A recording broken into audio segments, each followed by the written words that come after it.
Welcome to your Space Coast Real Estate Update, looking back on the month of March, and there's a clear shift of what's happening, and it's one you need to understand if you're buying or selling right now. What we're seeing is pending sales are coming in higher year over year, so demand has not disappeared, and buyers are still active, and transactions are still happening.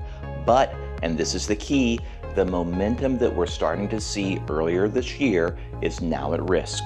Why? Interest rates moved quickly. We saw rates jump in March, starting at 6%, now at 6.5% in just 3 weeks. That's not insignificant. That's the kind of move that directly impacts affordability and buyer confidence. Now, let's just zoom out for a second.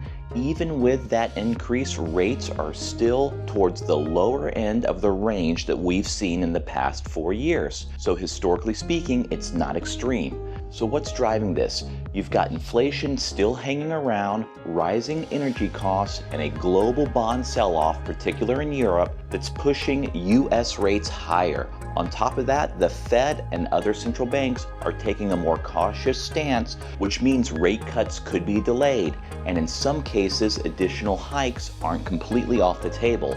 So what does that mean for the housing market? Well, right now the data has not turned negative. We're not seeing a drop in sales yet, but we're at that point where the direction could change depending on what happens next with the interest rates. If rates just stabilize here or just level off, we will continue to see a steady year-over-year growth in sales. But if rates continue to push higher from here, that's when you're going to start to see some friction.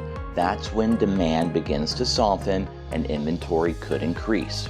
Bottom line, we're in this transition phase, not a downturn, but not the same momentum that we saw building earlier in the year. And in this type of market, pricing, positioning, and strategy matter more than ever. If you want to understand where your property fits in today's market or what opportunities exist as a buyer, I'm happy to walk you through it. Thanks for watching this month's episode of State of the Marketplace, and I'll see you next month.